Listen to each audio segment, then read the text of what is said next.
Ouais, c'est Saddam Love, en direct à Kinshasa, l'artiste comédien, votre humble serviteur. Te boss Prada à télévision. Donc, chez nous, il y a ça ma cam. Na kati ya Congo, na Kinshasa, en direct, bon, na kotaki. Saddam Love Hollanda. Te boss Prada à télévision. Tout le monde ne zappez pas que de gauche à droite, te boss Prada télévision. La langue chaîne, bien sûr.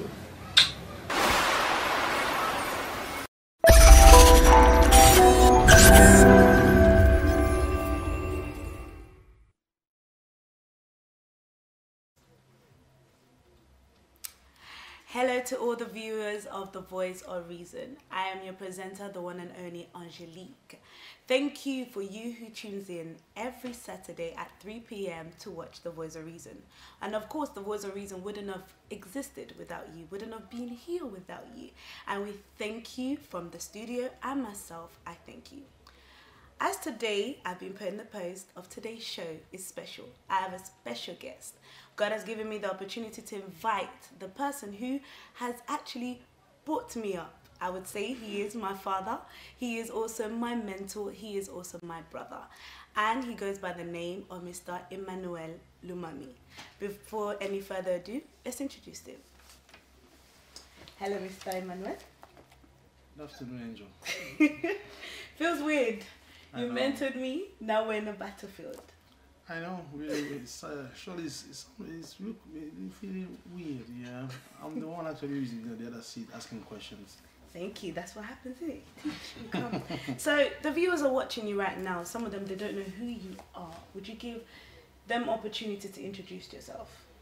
Okay, well, there's quite a lot to say concerning me, especially, what can I say? So, my name is Emmanuel Lomami. I live in Northern Ireland, and I'm married and a father of 4. And I work as an IT consultant for banking, but also by the grace of God, I'm also an ordained minister, and where the Lord has called me into the ministry of teaching the word, mentoring people, the youth, one-to-one sessions, public speaking, and really just doing what the Lord wants me to do, really. That's really good. It seems like you're doing a lot of things at once. Okay. And before any further ado, tell us a little bit about yourself, because you're a youth leader. Yes. So tell us a little bit about yourself, about your past. How were you before we see this man that is seated right next to us? Okay. Actually, my desire, or the burning desire which I have for the youth, actually comes somewhere deep inside myself. Because if I can give a bit of my background, so I am a pastor's child. So the first boy of my dad, which I also greet, Dr. Lomami, Gustave Lomami, and it's been a mentor to me for a really long time. But it seemed like a true out of life, and then I actually got to fall out of the way. It got so bad that at the age of 18 I became a dad. Wow. At the age of 18 I became a dad, and that was in here where you have a support system and such. It was more like back in the DRC, where things were tough and everything, and it was really a rough time. But I thank God, because through the wisdom, through the grace of God, God has allowed me to not to walk astray, to go astray, but to actually remain there. But if I have to speak about other things really which I've been through, and I've been through all sorts of things, and through my past, I remember even before that I find myself, I've become a Muslim at a certain time of my life, and wow. I've practiced like occultism, where I was calling on demons and summoning demons and stuff like that. What made you get into that? Because you grew up in a Christian home. Yeah. What pushed you into that? But the thing is that it's more simply like sometimes like even though you grow in a Christian home, the reality is that it doesn't make you a Christian. Because being a Christian is actually more kind of like a relationship with God. And I thank God, because you know what, God tells us in Corinthians chapter 10 verse 13, he said that there's no temptation who comes to us which is not common to man, and God is faithful to not allow us to be tested above what we can handle. But in every way, God makes a way for escape. The reason I'm quoting that scripture is why? Because God is omniscient. God knows everything. He knows the end of things before the beginning. So today, looking at it back, if I can tell you why it pushed me, I think it was more peer pressure. People were doing it, we needed some kind of like a notoriety in the things that we're doing, among the youth in the school and everything. So we needed all those kind of things. How old were you then? I think when I actually started to practice like occultism, it was when I was around 16. Wow. And when did you stop? I think it was when I turned on. I started on 15 and I stopped when I was around 17. The thing is that when I went to that, God just gave me the grace to understand that, you know what, this is not for you, man. I didn't actually see, but I think it was just an opportunity for God to actually build an instrument, a soldier we wanted actually to use for this, for the youth really. And I think that is one of the things that many youth are faced with today, is more like peer pressure, trying to integrate, trying to be accepted among the society. And those are the few things. So there is no I cannot tell that there was a reason that there was something from the houses pushed me through, but something really important is spending time in a Christian home or going to church, attending church, even though I wasn't perfect at the time, but it helped me to actually allow God to deposit that seed in me. The thing is that usually there's many people that don't understand what a seed means. Can you define what a seed is? Okay, basically what a seed is, for example, a seed is actually it's a small piece, it can be a grain actually, like a seed of rice, but which has everything that plant or that tree need for to become what it has to become. And God does it throughout time.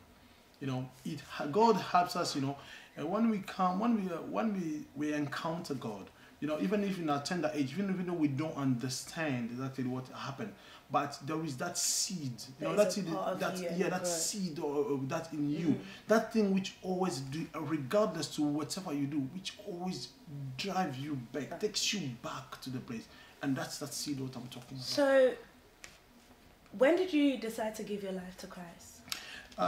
So how can I say this is kind of like a really strange. So basically, I got baptized when I was 17. I got baptized when I was 17. I get really engaged into the church, and I was getting engaged into the church. I was in the intercession team. I was in the choir team. And I was doing all sorts of things. In church and everything. But then when I actually started serving the church, okay, then throughout the way, there are things that we consider as big sins, and there are things that we consider as small sins. And those things, especially it's like ice cream, even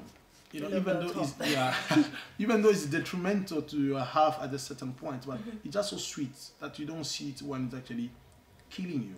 So, there's many people that I can say in many youth, they're also in the ministry. They think they're doing stuff. They're doing many activity in the church. Yeah. But then at the same time, they're still having that what you call a little ice cream. Yeah. So, what would you say is the difference? Because some people classify working to God, that means that by serving and working in the church means they are in the presence of God, that they're walking according to God's will. But what would you say about that? Okay, this is really it is a very interesting question, and I'll try to answer it without bringing too much, without me being political. Okay. The fact is this: a service as such, when you're serving God, you can serve God, but your service is still not accepted by God. Your heart is at the right place, but the motivation is wrong. And I always, and as you know, I always, everything that I say, it's based on the Bible. Are you going to give the children of Aaron, the sons of Aaron? No, okay. It seems like, but I can go even really simple than that. You know, very simple than that. Sons of Aaron can get a bit complex and a bit complicated. Let's just look at something really simple. Look at Cain and Abel. I should have thought that. Oh yeah, you should. You know, look at Cain and Abel. Cain is the one who had the desire to serve God. He's the one who started. He's the one who had the idea to offer God a sacrifice. He brought Abel with him, and then they both went before the Lord and offered sacrifice. But you know, one thing that people always say that, oh, because Cain has offered, they did not offer sacrifice of blood, they offered sacrifice of this, it was more the fruit of the earth. That's not really the problem. The issue when you look at it deep into the Bible, look at down between the lines, is said to, when Cain's heart was turned, when Cain's heart was darkened, God came to him and said, Cain, why are your countenance down? He said, if you do right, your offering will be accepted. So it's according to you doing right. Yeah. So the problem is not about the offering. It's not about the service. It's about who's rendering the service. We don't want to get deep into that, because when you begin to teach, everyone, you know, gets so inspired into it. So you were into practicing occultism. You were also a father at the age of 18. Yeah. Apart from that, what other activity were you into? Besides that, what else did I get involved into myself? Yeah, so I was drinking, you know, I was drinking heavily. You know, I think it was so bad that, you know, I could drink over 24 cans and then I was still stand. You know, I was drinking heavily. And what else? Yeah, I tried smoking in the past, but it didn't work for me. You know, I was kind of, what people do, they feel like, you know, I smoke, you know, the only thing it was, it made my clothes to stink, so I was kind of, I don't like to stink, smoke and everything. But one of the other thing that's really, it was the craziest one out of that, so beside it, you know, there was a time in my life where I started even getting involved into gun smuggling. Gun smuggling. I didn't know that. I didn't know that. Yeah, so I get into gun smuggling, you know, and I got to a point where if anyone wanted to import a drug to Europe, for example, like they know. You were also of it. Yeah, they will call me, and I'll just guide them to the right people to do the job. Wow. Yeah. So let's not even go deep into that. So, what year did you actually give your life to Christ? So, as I said, the seed was there. You know, and I gave my life to Christ when I will not say that I didn't give my life to Christ when I get baptized. I did give my life to Christ, but simply a backslidden. You know, I was a backslider, so I just went back to the world. But it was the turning point for me to become where I am today. It was year 2009. Wow. Year 2009 was a turning point for me. You know, out of all this year, there was in the year 2005, I was back in church. I was serving in church and everything. I got married at the age of 24. You know, I got married at the age of 24, so I think 23 or 24. I think, no, I was turning 24. I was 22 when I got married, actually. So, and then, you know, throughout of life, and then, you know, I was back in church and everything. But in 2009, there was a turnaround. Well, that turnaround was such as that there was the high calling of God over my life, and I just couldn't ignore that call at all. That call was so strong, you know, it was so strong. Then God started to give me snippets of what my life could have become, or what my life would be when, or what He's called me to do. You know, I started to develop the love for the word, for example, where I could just love the word, teaching, reading the word, reading. And God started, and throughout I started actually to experience actually the manifestation of the gift of spirit at a level that you do not have an idea. You know, and that was a turning point for me. And ever since then, you've never went back? Since then, I never went back. Am I perfect? No. Do I have my time when I'm down? Yes, surely I do. Do I struggle sometimes in my family? Yes, I do. Do I struggle with relationship with people? Yes, I do. But now the very important things for me, I know that I'm not standing here by my own strength. I stand here by the grace of the one who has called me. Wow, you have to use the whole strong word today. So it's good that we have a little bit of your background, so that the viewers who don't know you have a little bit of understanding of who you are, where you come from, what you've done, and who you are now. Yeah. Last year, 2016, you did an event called the YRC, Your Relationship Conference. Yes. Can you tell us a little bit about it? Okay, so the YRC, or Your Relationship Conference, as it was called, basically this was an event which we organized simply because we understand that the main issue today in our society, or it's been not even in our society, it's been there since the world existed. It's the issue of relationship.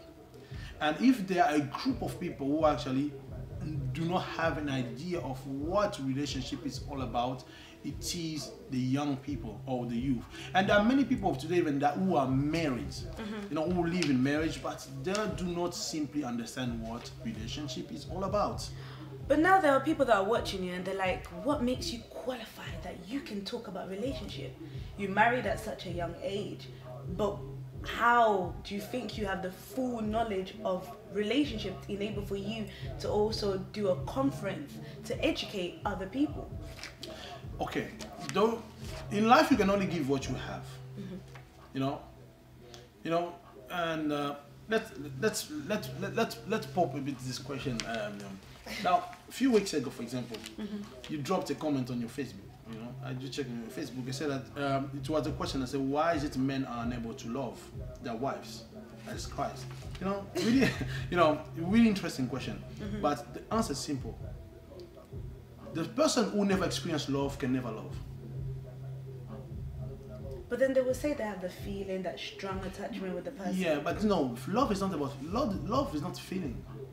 What is love then? Love is a decision. You decide to love somebody.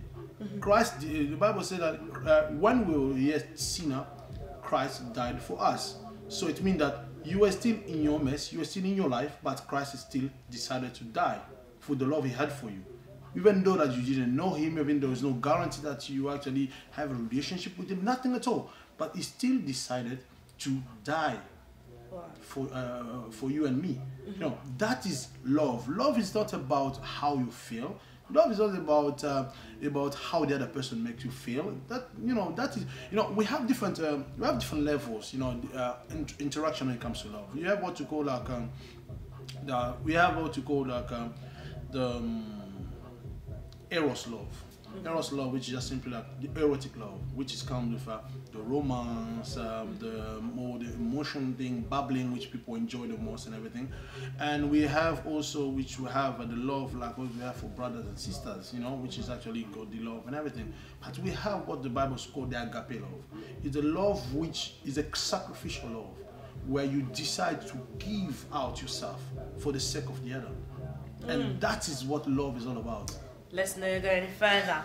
So, on that note, I decided to give an opportunity to answer the question of the young people, because I believe in our community, there's so many young mums, there's so many young fathers, baby fathers, not even young baby fathers. And it seems like the father's generation and our generation were repeating the same thing, but in a different form and in a different generation, in a different time. Yeah. So I thought to myself, why don't I answer these questions for the young people? Sure. So one of the questions was, what is a relationship? Because if we don't know, when we didn't know Christ, let's say like the Christian, we didn't know Christ from out there, we didn't even know what a relationship was. We defined relationship in our own terms. But what is a relationship in the terms of in Christ? What is a relationship? Okay, so the easiest way to explain what a relationship is simply it's a law which governs people relation. That's the simplest definition you can give to that. And it's just the law which governs the way people interact with one another. That's what relationship is all about. But the most important question, the question is not about what is a relationship. The most important question, what is a healthy relationship? That's where the issue is. Wow. That's... You know, because let me tell you, if you have your enemies, you have a relationship with them. No, I don't like them. No, but yes, that's the relationship.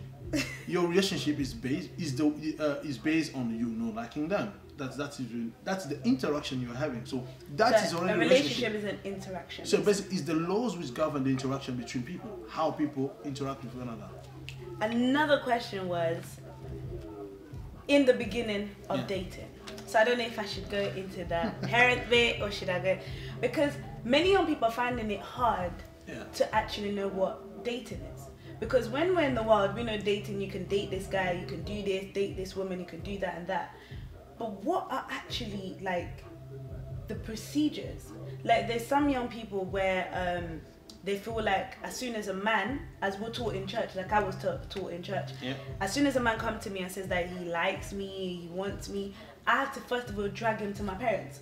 And the first response, before even dragging him to my parents, I have to tell him, if you really like me or you really want me, you have to marry me. Do you think that is the right response to a guy? Or, yeah, I would say many girls say it, and I've heard complaint with the boys. Wow. Let me just let's break your question into chat because it's kind of big. Give me the first part. The first part of the question, what is it? The first part is, how do we proceed into dating? Because we don't know what dating is. That's the first question. So the first question is there. What is dating? What is your definition of dating? Are you asking me? Oh yeah. Oh, this is my no, you know, that's the thing. Because if you cannot define dating, how can you do it? But you're the teacher, you're the youth leader, so you teach us. Okay, so imagine this is YRC now. So there's young people, there's even older generation watching right now. Yeah. Define dating. There's single mother and single father. Define dating. Basically the word dating does not exist in the Bible. Okay. That is let's just get it straight. Dating does not exist in the Bible. There's nowhere in the Bible we explain about dating. Okay. The terms which we use as dating in the Bible is courtship. When is that procedure? Okay, so now number one is not about what is the procedure. You know, we're always asking the wrong questions here. Because we don't know. Now, the number thing is that, are you at the point that you can engage into that? Because we engage into things that we are not yet qualified for, or we are not ready for. You know, because there is different steps in life. You know, the thing is that today, this is not really. Please forgive me if this is not a bashing at anyone or bashing to any parent or anything like that. We have a fundamental problem, especially in African society. You know, where they define marriage as the success of people, and that is wrong. Marriage is not a success. It's not an apogee, or it's not like the pinnacle of somebody's life. There are many things which can be achieved through other means, outside of marriage. And the second thing also, that is not everybody who is called to be married. Before we get into marriage, we're in dating. We're at the door. Okay. Let's start at the door, because there you just went into the center. Okay. So let's start at the door. So basically, the process number one, you can only engage into that process when you are actually fit for it. And to be fit is at different levels. Number one, you have to be fit for it biologically. What do you mean by that? Biologically, basically, you have to be at the age where your body is already fit to fulfill what, because we don't date for the pleasure of dating. You understand? You don't court people just because it's not like an experience that you are going to. It's not like a training that you are going to in life. No, it's not. You know, basically, it have to have an end game. You understand? That's why the time where we entering, we decide to start dating. I'll use, you know, but just to keep to to the words that you are using, which me I'll call cheap, but yeah, the time when you decide to engage into dating, you must be number one, you must be at the age where your body can handle that. But what age? This is the issue that we have nowadays. No, that's the first thing. So now, according to science, right? According to science, every young girl from the age of 13, right, they should be able to carry, a child. So basically, technically, oh yes, they should be ready. Okay. For men, it's usually at the age of 15. But it's not because you have a computer, it means that you are qualified in using a computer. So now it comes now to the thing that everything that which have to come with it, which is now the maturity. At the age of 13, even though your body is able to do that, but your body has not attained the maturity which needs to handle that. Okay? And when I'm talking about that is because I think that you need a certain level of maturity for you to be able to engage. Because number one, when you want to get into a relationship with somebody else, number one, you need to understand that you have already a problem dealing with yourself. And on top of that, you want to add somebody else's nonsense. Does it make any sense? You know, so when you have to be thinking about this in that way, and that's where you start to think, I think I probably have to. No, many people they think that because I'm at this age. Age is not a qualifying factor of starting dating. It's more the maturity. You know. Okay. Me, I got married at the age of 24, 24. But yes, he got married at 24, but the reason you have to understand what was the level of maturity which I had at the time. You understand? For example, like you cannot get engaged with a man which still lives with his parents. And other people will say why? Because simply because they are not responsible. You are going to allow somebody to be responsible for you, to be taking care of your need, and the guy doesn't even know to take care of his own need yet. And how is he going to take care of you? You know, that is foolishness. You know, that's why we start complaining about oh no, he's selfish. He always wants to go out with his friend, leaving me home. But that's what he wants to do because he's not ready yet for the other things. So what should we watch out? So before dating, how should we go about to watch? Because you need to watch the characteristic of the person. Yes. You need to watch the behavior and how they act and how they handle things. Yes. Because if we look back in the Bible, they didn't really have from Genesis to Leviticus, and we had that conversation.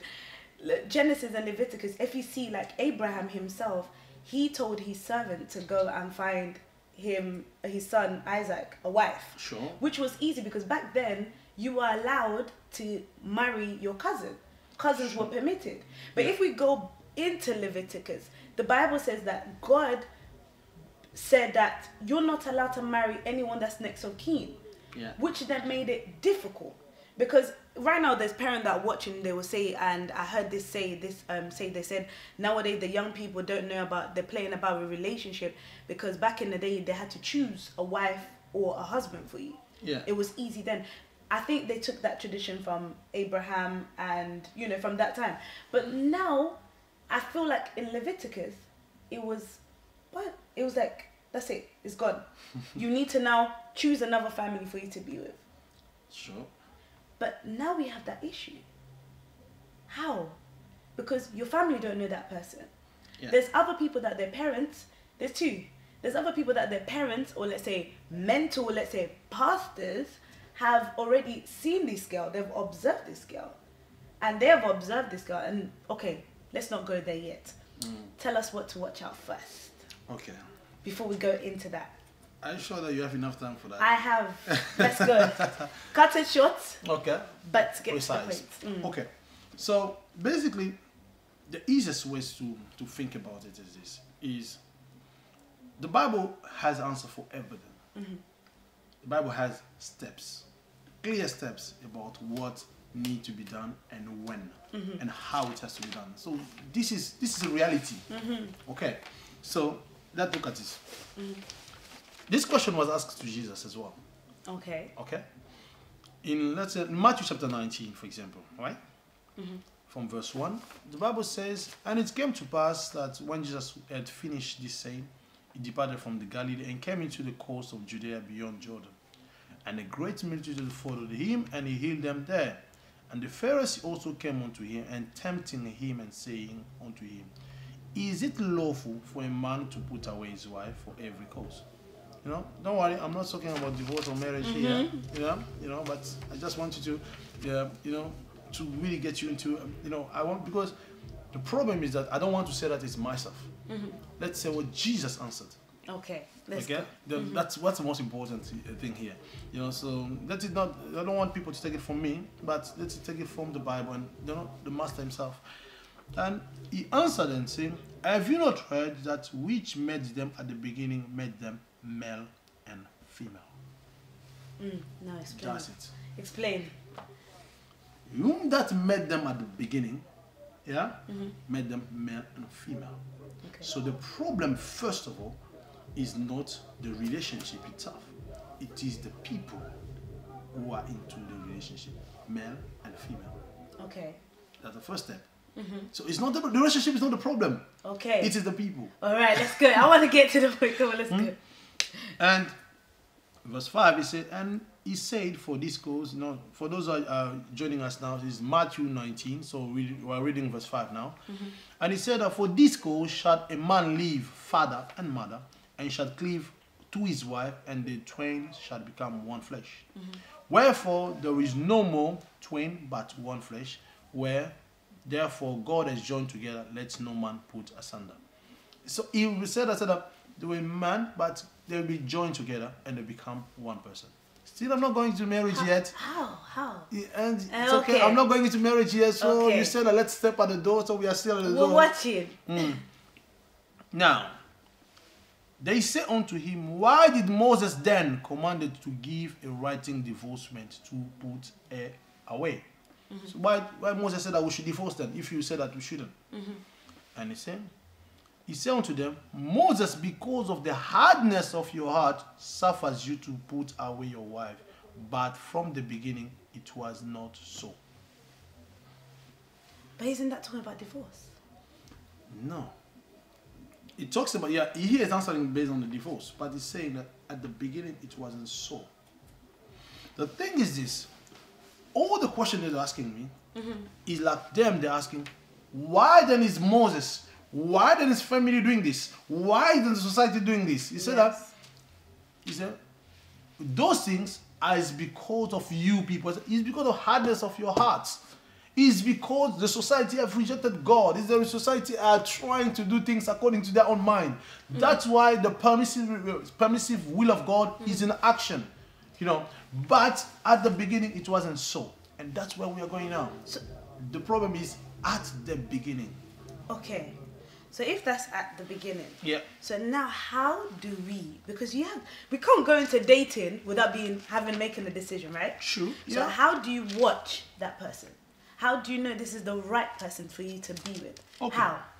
So let's look at now. Let's go back at the beginning. Genesis. Hey. Genesis. Okay, let's go. Somebody's excited. Okay, so let's look at Genesis at the beginning. So Genesis chapter 2. And I'm not going to read all the text because it's going to turn into a preaching here. So that's not what we're here for. But let's look at the text. When God created the woman, okay, Genesis chapter 2, verse 18. He said, and the Lord God said, it is not good for the man shall be alone. Okay. I will make him a helpmeet for him. Okay? That's the first thing. For him. For him. God did not give Adam a wife. Okay. It's Adam who decided to make Eve his wife. But then God said he made it for him. Oh yeah, a helpmeet. So there's many. So that meant no. He made an helpmeet for him. Okay. God did not give Adam a wife. He gave Adam a helper.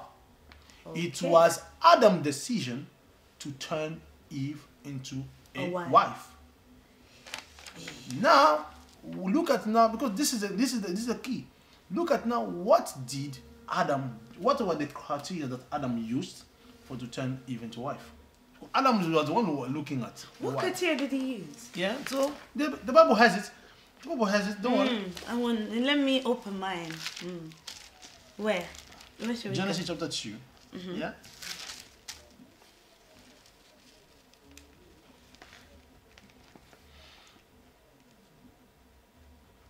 In verse 21. And the Lord God caused a deep sleep to fall upon Adam. Oh no, let's just go. I'll read a bit before from 19, and I will tell you why. And out of the ground the Lord God formed every beast of the field, every fowl of the air, and brought them unto Adam to see what he would call them. And whatsoever Adam called them, every living creature, that was the name thereof. Okay, so he was doing what God has called him to do. Name animal, doing this, Adam was really excited about his job. So Adam was busy. Adam wasn't. So that's the first thing, man. Girls, don't get a lazy man. The man must be busy.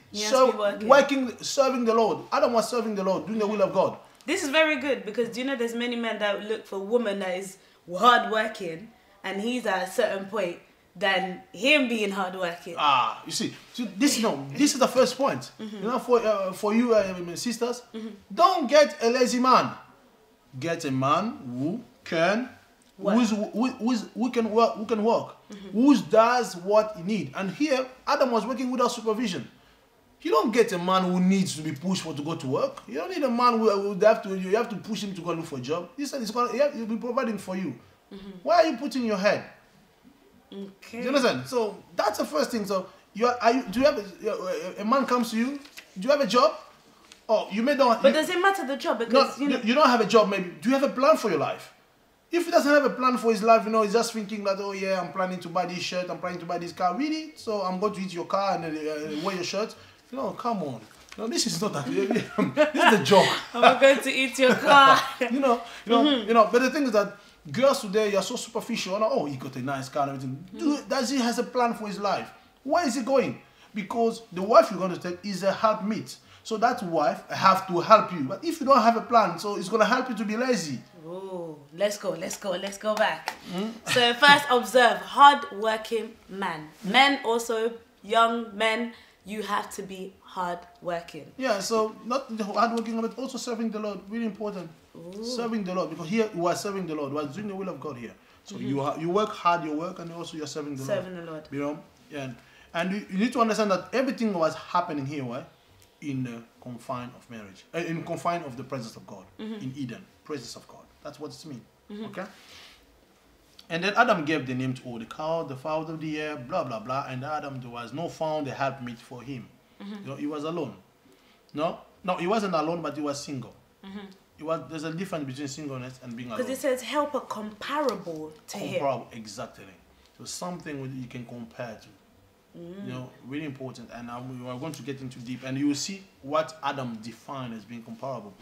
And the Lord caused a deep sleep to fall upon Adam, and he slept. And he took one of his ribs and closed up the flesh instead thereof. And the rib which the Lord God has taken from a man made he a woman and brought her unto the man. That's the second thing. He brought, God, as which aspect do you want? You want me to talk for boys or girls? Basically both, because right now there's boys and girls watching us right now. Okay, so here, for let's look at for boys, keep on serving the Lord. Keep on serving the Lord as you are doing, and God will bring the helpmate to find you at the place of work. But how do you identify this person is your helpmate? Yeah, so let's get there. And then and Adam said, "This is now the bone of my bone, and the flesh of my flesh, because she was taken out of me." So this is the place. So number one, the first thing is that God brought Eve to Adam. So basically, it was in the presence of God that they meet. Don't go and look for a girl. Don't go and look for a girl outside and say that you're going to help her to change, to become a Christian. Don't do that, because it's foolishness, because no man can change you. So the first thing is, number one, is this person actually, do we share the same faith? You know, do we have the same understanding of the gospel? Because the final authority into relationship is God. Okay. If the respect for God is not there, you have to know your relationship is going to be in trouble. So you need to make sure that it is the first priority, that this person must, I have to meet them in the presence of God. They must somebody who spend the time in the presence of God. And the second thing now, he said that, now this is the bone of my bone, the flesh of my flesh. It means that there must be, now you guys have to share similarities. You have to share similarities. You know, I'll give a simple example. Like, you know, a man comes to marry you. You know, a man comes to marry you. You believe that a woman must be a hardworking person. You know, and the man will believe that a woman must stay at home and take care of the children. Yes. You know, it doesn't matter how much you love each other. It doesn't matter how much preaching I'll preach you. But the thing that already we have a problem, because the fundamental view of your relationship between the two of you is wrong. Because for him, you have to stay home. For you, you have to be hardworking. Understand? So you get to a point where those two things will clash. But you see many relationships, they do have that kind of like fundamental. Yeah. And they've lost it longer. Because if we look at our mothers and our fathers, they had that fundamental. Yeah. And some of them have lost it longer. Yeah. But what is the issue? The issue is not about, the thing is that we tend to look at, you know, the most important thing, and you spoke about, you talk about Isaac. You know, I don't know if you have time to go through this. The time is really, really ahead of us, but let's cut it short so we can get it. Okay. The most important thing, so when you have all these things, I can limit it to this.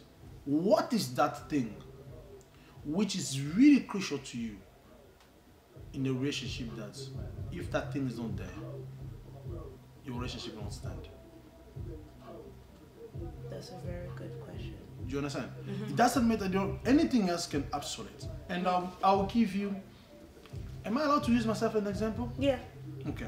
I'll give you my example for myself. You know, my wife, you know, she's a lovely wife. You know, she's not perfect. You know, there are a few things that when we met, for example, but she's not Congolese, so she didn't know to cook my food and everything. You know, but the most important thing for me is not the food.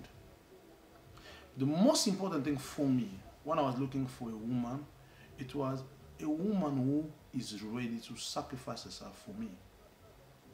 When we started dating, you know, at that time we're not even dating as such. You know, we're just, you know, talking. You know, we used to live in London in the same building. So one day in the morning she came to look for me and I said, "Oh, are you ready? Let us go and grab breakfast." I said, "No, I'm not gonna go. Just go on there. When we go, bring me my breakfast." You know, so, wow, you're asking somebody to go and get you your breakfast. You know, many girls really me to go and, am I your maid or something? You know, but she went. When she went there, they told her, "No, you are not allowed to take 2 portions. You only take 1 portion." She took a portion and brought it to me. From that time, I knew if there's a woman I can marry, it's this one. So because she has the heart to sacrifice for me. And that is the most important thing. You know, so you can, don't get lost. You know, Adam, the most important thing, he said that this one is the flesh of my flesh, bones of my bones. So Adam could relate to Eve because he said she has everything that I share. So would you say is also you as a man or as a woman, you should be able to identify yourself and know your identity? Because if Adam didn't know his identity, he wouldn't be able to see Eve. That's the key. Because usually we tend to go and get into a relationship and we're expecting that person to give us their identity. Because if you do not know who you are, then you can get yourself into anything. Look at Prince Harry or Prince Charles, you know, they know their identity. So they cannot just go walk into Tottenham and get any girl. It doesn't matter how beautiful you are. Because they are royalty. So they can only go to a certain type of people. So the problem, that's what Jesus said, that at the beginning it was man, the God that made them man and woman. The issue is not the person. The person is number one, you. Do you know who you are? Do you know what makes you? Do you know exactly what are the things that you are? You know, many people get married because they are lonely or they're alone. No, you don't get married because you are lonely or alone, but you have to get married because you are single and you want now to enter into a covenant. Singleness is the key. And you know, next time I'll teach you what to call the season of singleness. So would we be seeing YRC next year? Because 2018 is just around the corner. Yeah, and I know that in 2017, you know, many forgiveness to use is. I didn't get a chance to do YRC in 2017 because I just had a new baby, and so I needed, my presence was more needed. But like next year, YRC is coming back. But you know, funny enough, YRC is not gonna start in London. Ooh. YRC is starting in Kinshasa. Wow. We've got a 5-day seminar in Kinshasa coming up in March. And then we'll be bringing YRC back. But we'll speak to the viewer to see what is the date which suits them most, and we'll book a date so we can actually have So YRC. how, because I'm sure there's, you know, adults that have watched you right now, and there's also young people who have watched you. How could they get in contact? Because someone would be interested, because the time here in the studio is not a lot. Yeah. But how could they get in contact with you and able to get more detail, you know, more teaching of this?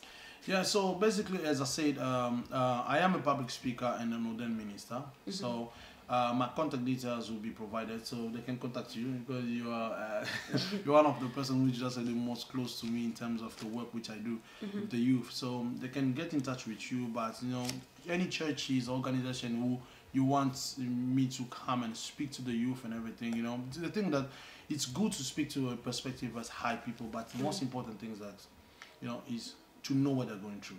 I've been there. I know what's going there. So that's why I can easily relate with them. So my contact details are available anytime. So you can go on my Facebook, Emmanuel Lomami. I'm there. You can add me as a friend and send me your question inbox. Or my contact details can also be provided. You know, they can contact you personally. You can give them my contact details or my email address, anything. And my phone is always available. If anyone wants advice, you want to speak, or you have anything kind of help, please reach out. Is there any age can come and ask you questions? I mentor people from the age of right now in my backlog. So I have I'm having people from the age of 13, and the oldest one, she's probably 58. Wow. And last not least, a question that has been coming on because the time is nearly done. Should your parents or mentor or pastor choose your wife or your husband?